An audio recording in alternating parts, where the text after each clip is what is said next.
Assalamualaikum warahmatullahi wabarakatuh dan salam sejahtera. Saudara-saudari, kadar kematian terkait COVID-19 meningkat dalam kadar yang membimbangkan. Januari 2021, 500 kematian dilaporkan dalam tempoh 6 minggu.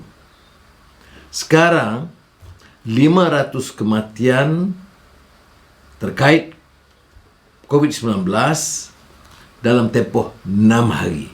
500 kematian tahun lalu, Januari tahun ini, tempoh 6 minggu. 500 kematian sekarang dalam tempoh 6 hari. Jadi, ini bertentangan dengan kenyataan pemimpin-pemimpin dan pegawai bertanggungjawab yang agak optimistik kerana keadaan akan berkurangan dan keadaan boleh dikawal.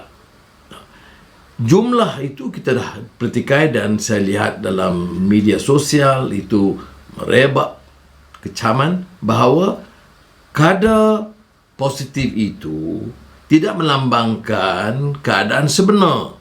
Kita uji kurang, kadar positif kurang. Kita uji lebih, kadar positif lebih.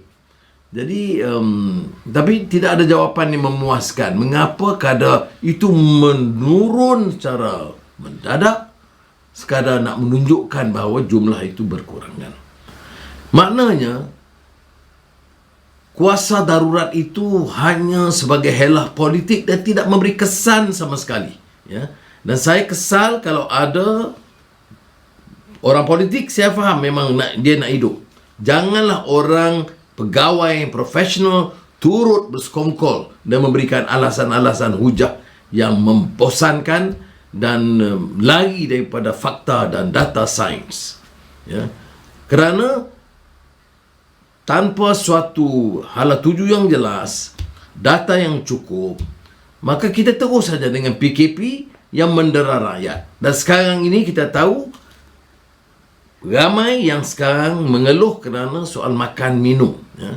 Saya tahu dalam beberapa hari yang lalu kita dapat liputan dari Lembah Pantai, Bandar Tun Razak. Itu di kota.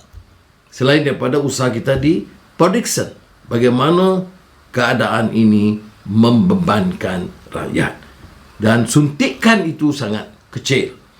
Kalau kita kaji pandangan Paul Krugman dari ekonomi, Muhammad Al-Aryan, semua mengatakan masa sekarang ialah menambah suntikan keuangan yang secukupnya untuk mengurangkan beban rakyat, makan minum mereka dan perbelanjaan yang diperlukan. Selain daripada hal yang kita sentuh tadi, ya, kita tahu juga tentang kecuaian, entah terkait kepentingan rasuah ataupun kecuaian, saya tidak tahu. Tetapi yang nyata apa? Diberikan kebenaran kepada kilang-kilang. Kalau kilang besar, cepat kebenarannya. Kemudian, tidak ada kawalan SOP yang jelas, yang ketat. Umpamanya di Sepang, Glove Factory, 30% pekerja dikenal pasti positif COVID. Jadi, bagaimana boleh kita benarkan hal ini berlaku? Kilang berjalan terus, 30% pekerja. Kalau ada kawalan yang ketat membenarkan orang, kalaupun nak dibenarkan, maka kawalan ketat. Ujian, saringan, setiap seminggu, saringan. Supaya tidak menjadikan keadaan ini lebih kusut dan membebankan rakyat. Jadi sebab itu saya katakan, ya, perlu ada ujian, beri data kepada rakyat dan kemudian pastikan ada langkah-langkah yang ketat dan terkawal. Jangan pilih, ya. Gerai-gerai kecil hadapi masalah, kilang-kilang besar diberikan kelulusan tanpa kawalan.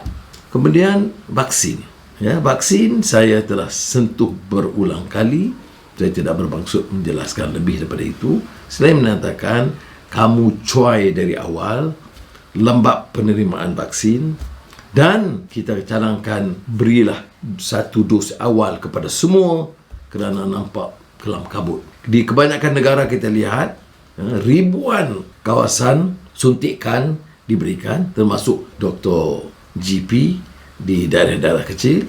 Kita sini masih fikiran otak mega kerana kos tinggi, kontraktor banyak, tak memanfaatkan GP yang ada. Jadi kita nak tanya, kerana saya dapat makluman ada 2 juta dos vaksin yang masih dalam simpanan yang tak sempat diedarkan. Apa masalahnya? Orang mati. Saya mulakan orang mati. Jangkitan terkait COVID-19, 500 orang 1 minggu. Mengapa nak lambatkan lagi pengalihan ini, pengedaran vaksin?